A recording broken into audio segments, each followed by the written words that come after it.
चलिए ब्रेक के बाद शुरू करते हैं सुपरफास्ट खबरों का सिलसिला। प्रदेश में हो रहे पंचायत चुनाव के दूसरे चरण का मतदान शुरू हो गया है। दूसरे चरण में 1000 पीएम मोदी आज करेंगे दुनिया के सबसे लंबे टनल का उद्घाटन। हिमाचल प्रदेश के रोहतांग में बनकर तैयार अटल टनल की लंबाई 9.02 किलोमीटर है। अटल सुरंग मनाली को वर्ष भर लाहौर स्पीति घाटी से जोड़े रखेगी। पहले घाटी करीब 6 महीने तक भारी बर्फबारी के चलते शेष हिस्से से कटी रहती थी। अटल रोहतांग टनल में लाहौल स्पीति के 15 बुजुर्गों को पहला सफर कराया जाएगा। टनल के उद्घाटन के बाद आज एचआरटीसी की बस टनल से होकर गुजरेगी।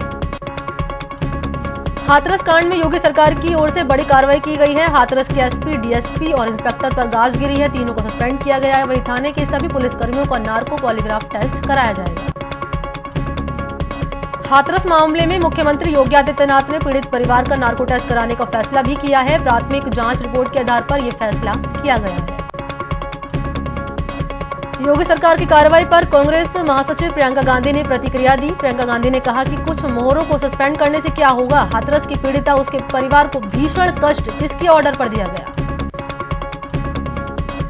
हाथरस गैंगरेप केस में दिल्ली से लेकर पीड़ित लड़की के गांव तक हंगामा और राजनीति जारी है। दिल्ली के वाल्मीकि मंदिर में पीड़ित के लिए एक प्रार्थना सभा की गई। इसमें कांग्रेस के महासचिव प्रियंका गांधी समेत कांग्रेस कार्यकर्ता शामिल हुए।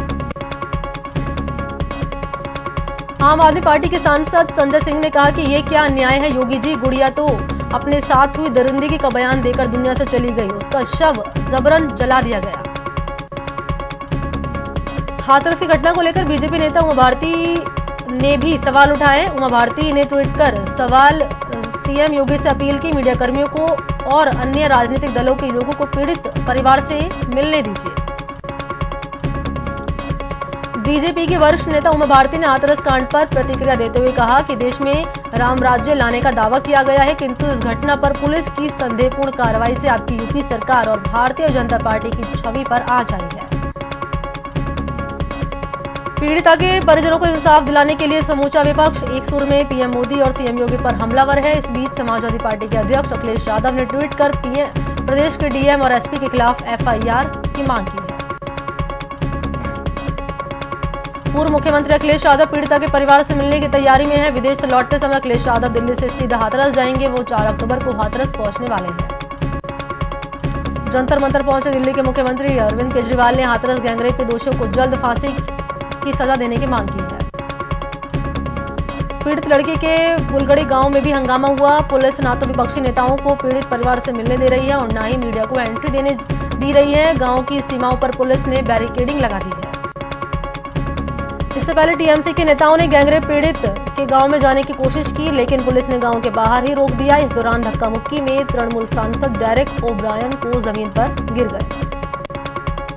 यूपी के सीएम योगी आदित्यनाथ ने कहा कि दोषियों के खिलाफ कड़ी कार्रवाई होगी। उन्होंने ट्वीट कर लिखा कि यूपी में माताओं बहनों के सम्मान स्वाभिमान को क्षति पहुंचाने वाले का विचार मात्र रखने वालों का समूल नाश सुनिश्चित है। इन्हें ऐसा दंड मिलेगा जो भविष्य में उदाहरण बनेगा। हाथरस गैंगरेप मर्डर के खिलाफ कोलकाता में टीएमसी आज प्रदर्शन करेगी। प्रदर्शन की अगुवाई सीएम ममता बनर्जी करेंगी। मध्य प्रदेश के नरसिंहपुर में एक दिल दहला देने वाला मामला सामने आया, जहां गैंगरेप की पीड़िता की रिपोर्ट पुलिस ने नहीं लिखी तो पीड़िता ने फांसी लगाकर सुसाइड कर लिया। बिहार के गया में एक महादलित नाबालिग ने गैंगरेप के बाद फांसी लगाकर अपनी जान दे दी। मामला गया के कोच थाने के गरारी बलवा पर का है। नागौर में शुक्रवार को 3 अलग अलग थाना क्षेत्रों में नाबालिग लड़कियों से रेप की घटनाओं के 3 मामले 3 पुलिस थानों में दर्ज हुए। तीनों ही मामले में पुलिस ने पीड़िताओं का मेडिकल करवाया और मामले की जांच शुरू की। पंचायत चुनाव के दूसरे चरण में 1028 ग्राम पंचायत के लिए आज वोटिंग हो रही है। सुबह 7:30 बजे से वोटिंग शुरू हो गई है। कोविड पेशेंट को भी शर्तों के साथ वोट डालने की अनुमति दी गई है और आज ही रिजल्ट आ जाएंगे। पंचायत चुनाव के दूसरे चरण में 1028 ग्राम पंचायतों को शामिल किया गया है। मतदान खत्म होने के तुरंत बाद वोटिंग का काम भी शुरू हो जाएगा। दूसरे चरण में 5472 सरपंच पद के उम्मीदवार चुनावी मैदान में, जबकि 12189 पंच पद के लिए उम्मीदवार अपनी किस्मत आजमाएंगे।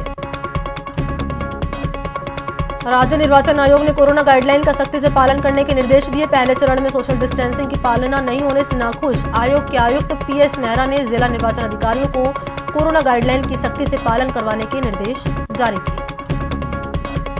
कोरोना के खिलाफ जन आंदोलन का आगाज हो गया। जयपुर के अल्बर्ट हॉल में चिकित्सा मंत्री रघु शर्मा ने कोरोना जागरूकता जन आंदोलन का शुभारंभ किया। उन्होंने नो मास्क नो एंट्री पर जोर दिया। कोरोना जागरूकता जन आंदोलन का आगाज के दौरान चिकित्सा मंत्री रघु शर्मा ने कहा कि कोरोना की अभी तक कोई दवा नहीं बनी, इसलिए लोगों को मास्क लगाना होगा और सावधानी बरतनी होगी। सीएम अशोक गहलोत ने कहा कि अनलॉक के बाद लोग लापरवाह हो रहे हैं, सोशल डिस्टेंसिंग की पालना नहीं कर रहे, भीड़ में जा रहे हैं और मास्क नहीं लगा रहे, इसलिए जन आंदोलन की शुरुआत करने का फैसला किया है।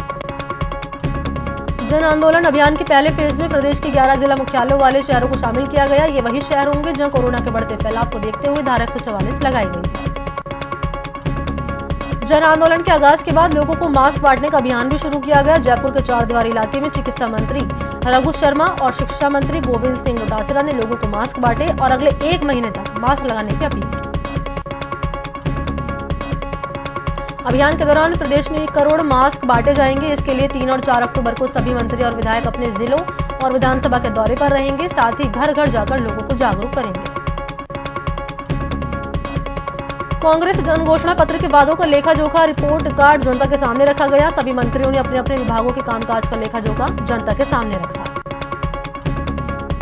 केंद्रीय कृषि कानून के खिलाफ कांग्रेस ने सभी जिला विधानसभा क्षेत्र मुख्यालयों पर प्रदर्शन किया। जयपुर में कांग्रेस प्रदेश अध्यक्ष गोविंद सिंह डोटासरा की अगुवाई में कांग्रेस कार्यकर्ताओं ने मुहाना मंडी में धरना प्रदर्शन किया।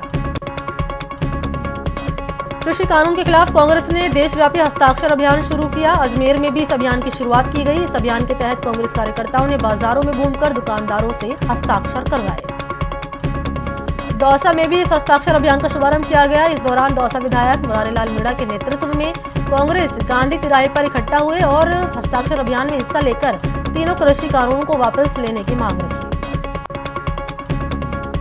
कोटा में केंद्रीय कृषि राज्य मंत्री कैलाश चौधरी से भारतीय किसान संघ के पदाधिकारियों ने समर्थन मूल्य पर फसल खरीद की मांग की। समर्थन मूल्य से नीचे मंडियों में फसल बिकने की बात को लेकर किसान संघ के पदाधिकारी और सरकार और केंद्रीय कृषि राज्य मंत्री से आक्रोशित नजर आए। केंद्रीय कृषि राज्य मंत्री कैलाश चौधरी शुक्रवार को कोटा प्रवास पर रहे। उन्होंने कोटा एग्रीकल्चर यूनिवर्सिटी के बोरखेड़ा कृषि फॉर्म पर किसानों से संवाद किया।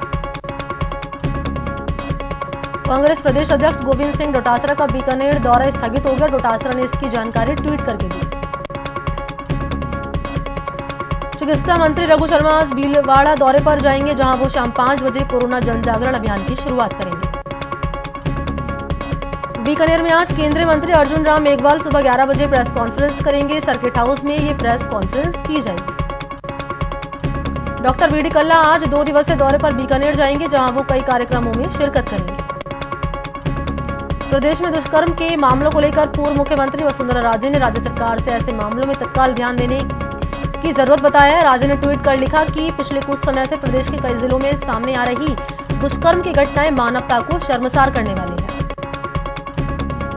आरएसएस के सर संघ चालक मोहन भागवत शुक्रवार को जयपुर पहुंचे। 2 दिवसीय प्रवास पर आए डॉक्टर भागवत यहां पर कार्यकर्ताओं से छोटे छोटे समूह में अनौपचारिक बातचीत करेंगे। कोरोना की परिस्थिति को देखते हुए प्रांत कार्यकारिणी की 2 भागों में अलग अलग दिन बैठक सेवा सदन में रखी गई है।